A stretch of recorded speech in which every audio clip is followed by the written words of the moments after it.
Hello again. Today I'm in the shed. I thought I would do a multi-tool demonstration, if you like. Let's have a look at the Gerber suspension again. I've already had a look at the suspension here on my channel, but I've never really tested any multi-tools. I've never really seen the point because there's that many other people on YouTube doing it. But I decided, you know what, whatever. I've got a knife and multi-tool channel. Let's actually test it, see how well it does. I have said previously that I'm more of a collector than a user, but this has been my go-to multi-tool since I got the thing, and I've had it for about 3 or so months. I've used it for all sorts, which has been quite nice. I've used it to pull out staples and nails out of pieces of wood. I've used the saw, I've used the pliers, not really used the drivers much, and I've used the knives to open packages and things like that. And I'm really happy with the performance of the Gerber suspension. I mean, it's a budget multi-tool, but it certainly does the job. I mean, if you're looking for a very first multi-tool and you can't really afford to pay £100 for a Leatherman Wave or 120 for a Surge or whatever, you know what? I dare say that your Gerber suspension is a reasonable choice in my estimation anyway. And I mean, I do have quite a number of multi-tools myself, and to be honest, I'm kind of kicking myself for not buying this before. In fact, I'm so impressed with this, I think I'm going to get the Gerber, is it NXT and the Truss? Those two are on the watch list now. Anyway, let's just do a little demonstration of this multi-tool. So I do have a piece of wood here with, I've got one screw in it and two nails. It's just a basic test, and I don't really like to hard use these things anyway. To me, a multi-tool is not for hard use, and I don't want to break it, truth be told. I have heard that supposedly they do have a good warranty. I don't really want to test it. I like to buy it and keep it. I don't really like the idea of shipping it back off to the manufacturer. So let's just see what this thing could do. So where should we start off with? Well, before I forget, let's just start by using the knife. We'll use the straight edge, which is a warning cliff, sheep's foot, whatever you want to call that. What kind of ground have we got there? Hollow ground probably. I have used it a wee bit, not really sharpened it. Maybe I've stropped it a few times, but for the most part this is still the factory edge. So you can see there, that's not really off to a great start. I'm pretty sure I tested this when I first got it. So that's essentially factory sharpness. Not great, not awful either. Definitely a serviceable edge. Could be better, of course. Not too bad. Now, that blade shape I would suggest lends itself nicely to draw cutting, so let's try that out.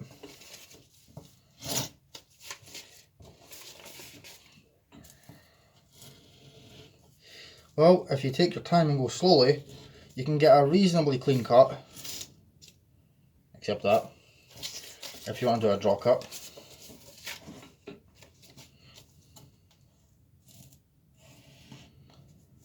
Bearing in mind this board is all marked up for being sawn on. In fact, you know what, let's also try that straight edge on a piece of 550 paracord, because that seems to be a standard go-to test for most people. Yeah, no surprise there. Cut it reasonably well, why wouldn't it?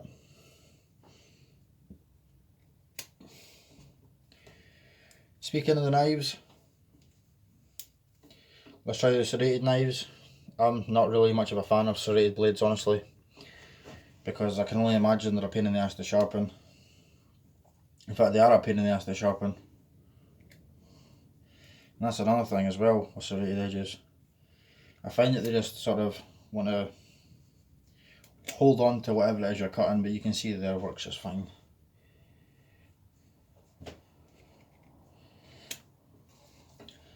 For me, serrated edges are more trouble than they're worth.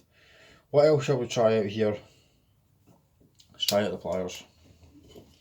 So I've got a couple of small nails there hammered into this piece of pine. This is what I've been using it for so far. Bearing in mind, these are sprung pliers, which is nice, especially for this kind of work.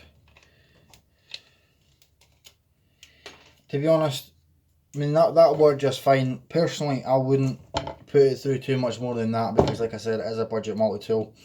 It is made in China, so you know, I keep saying this, so something like this isn't meant to replace, No, that's not meant to replace that, really. I mean, we might like to think so. The multi-tool makers themselves might like to think so, but really, this is a purpose-built tool. It's a multi-tool for a reason. It's a jack of all trades, master of none, essentially. What else should we try out here? Well, I did drive one screw in, and we'll try the Phillips screwdriver. Now, this is one of the tools that I actually don't like. You can see there it's flat. It's not like a three-dimensional Phillips driver, unlike something like that. But to be honest, it's not bad at all. It works. Again, you don't really want something like this to be your main go-to for a screwdriver. I mean, if I had the option, I think I'd rather use a dedicated screwdriver, truth be told. But again, so long as you're not asking too much of it, it'll do the job just fine.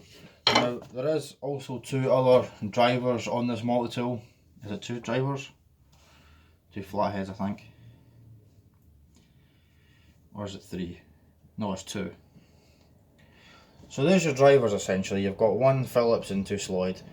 A screwdriver's a screwdriver. I don't really see much point in testing the other two. It either works or it doesn't really. And I suppose now we'll try the saw, so we'll have to stick it in the vise. Again, I'm going to use that same piece of pine there. Not really a big thick piece of wood, nor is it particularly hard. It's just a soft wood. But this is another thing that I thought wouldn't perform very well. The wood saw. I mean, what's the edge on that? Let's see. I mean, you're talking like less than 5 centimeters for a cutting surface. What's that in metric? See, you've got less than 2 inches there, but you know what? We'll lower that down in the vise.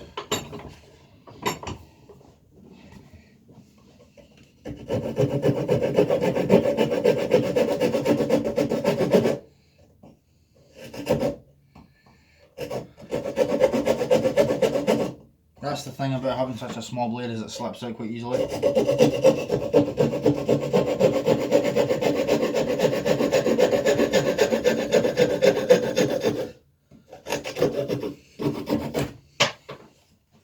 That's not too bad. I mean, it's not exactly very efficient, like, but it does the job.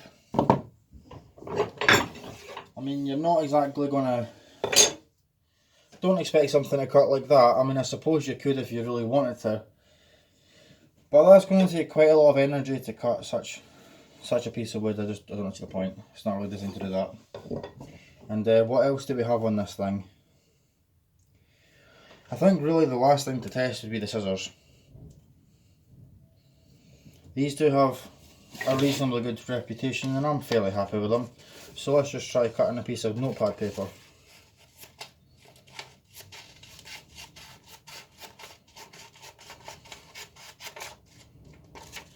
Well, that speaks for itself.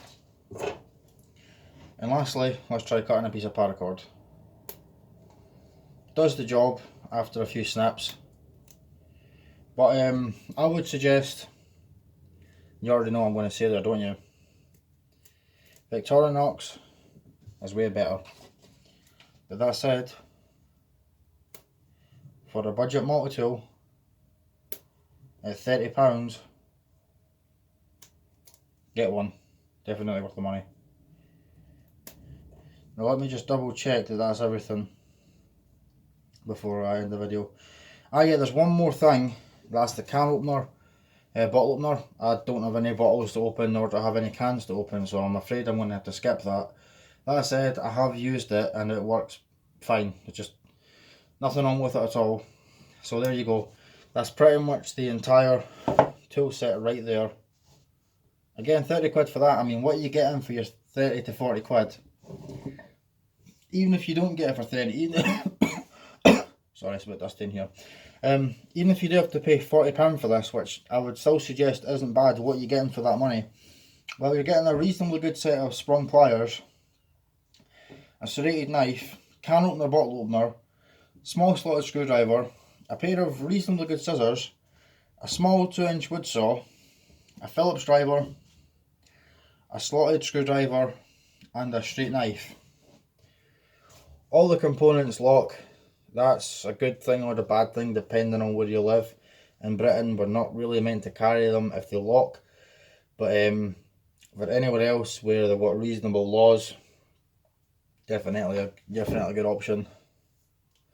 And to be really honest, I'm not saying you should do this, but even if you do live in somewhere with really poor laws like the UK and you decide, well, I'm going to do it anyway, or you happen to forget this in your pocket, these knives are so small and so non-threatening that I don't know, I just wouldn't worry about it too much. I mean, what's the cutting edge on that knife? Well, less than 2 inches. Let's see what it is in centimetres. 4.5 centimetre cutting edge on that knife. And even if the policeman does stop you, what you got that for? Oh, it's a multi-tool, I was using a screwdriver earlier on. Seems reasonable to me. That's just my thoughts on the matter now. Do let me know your thoughts in the comments below. One more thing before I forget, I meant to say this at the start. I started a Facebook group. If you care to join, show off your DDC, let us see your multi-tools, your knives, your lighters, your flashlights, your knife collection. I'm curious to see. That's the point of this channel, to be honest. The exact same name as here on YouTube, Scotsman762. If you care to come over and join, come show me your collection, let's see your EDC. Other than that, let's see your thoughts in the comments below. And if you want me to do more videos like this, please let me know. Because obviously I've got quite a number of multi-tools in my collection as well as knives. And now that I've got my shed here, I can actually test them. Anyway, thanks for watching, I'll see you later.